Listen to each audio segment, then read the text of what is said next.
It's the Joel Shit Show, featuring Joel Shit.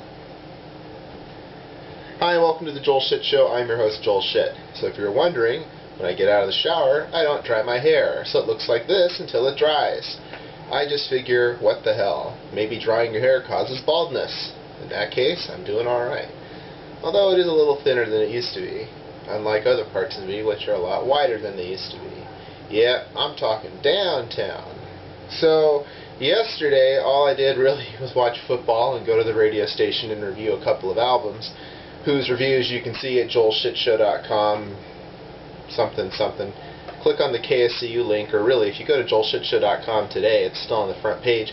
The only thing that's above it is yesterday's episode, and well, probably today's episode. Just depends on when I add the code, because when it uploads, it goes to YouTube, but I have to manually embed it onto my site, so we'll see. It's bright out and I'm still at home because I have a 10 o'clock meeting at the Stanford main campus, and rather than go to work for half an hour and then have to get on the train and then go back and then all that, I just said, I'm coming in after the meeting. I mean, let's think about that, right? So instead I got to sleep in until 6:42. Very exciting. And so I'm wide awake, which is good for the meeting. But tomorrow will be the big challenge because I got to get up at 5 to go to the gym and then have a meeting from 1 until 4. And actually have to pay attention because I will no longer be lying when I say I've used Dreamweaver before, because the class will be teaching me how to use it. It's an advanced class, but I don't think it's going to be a big deal because I'm pretty technical, and it's just, Dreamweaver can't be that hard. It can't be. You know what I mean? It can't be that hard. Let's see, what did I watch? So, I have Tom Brady on my fantasy football team, and I still lost because I pretty much had nobody else. I had Nate Washington on my team.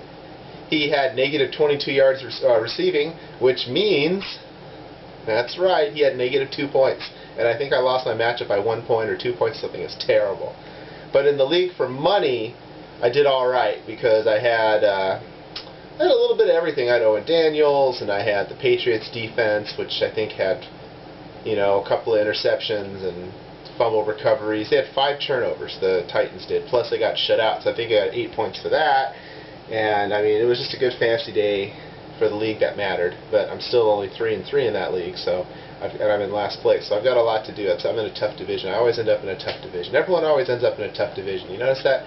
No one ever says, wow, I'm in the AFC West of fantasy football leagues. Everyone in my division sucks. No one ever says that. I don't know, let's see. The Raiders game wasn't on TV, but I got to follow along on the internet during my radio show, and I said, holy crap, the Raiders are winning, and they did. And the most important thing, though, is I won my Pick'em League. So I'm in a league with a bunch of guys I used to work with at Gartner. It's $5, and you just pick the winner, no spread, no weighting, just you pick the winner.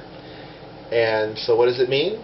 It means that I got 10 out of the 13 games yesterday right, and no one else got more than 8. So no matter what happens tonight, I'm already a winner. So I get $130, and I'm going to buy donuts for his team, because I used to be on his team, and I think that's a nice thing to do, because I miss those guys. I would go back, well, I would have gone back in a heartbeat until about a month ago, when suddenly I had too many jobs. But up until that point, I would have gone back in a heartbeat. Now, it's back on the shelf like it was before as a job I used to do, that I miss doing, because it's a lot of fun. But life goes on, just like Corky. So the Chicago Bears, Atlanta Falcons, it's just so, nationally televised fourth quarters is just the weirdest thing. It's like all of a sudden the defenses fall asleep, everyone goes apeshit, and all these points are scored. If you could bet the over in the fourth quarter for every nationally televised game, you'd think you'd do pretty well. Maybe you do. I haven't tried that angle. Let's see. What the hell? I gotta get this uploaded so I can get to the Caltrain station. That's all the time we have today. Visit us on the web at joelshitshow.com. Email joel@joelshitshow.com.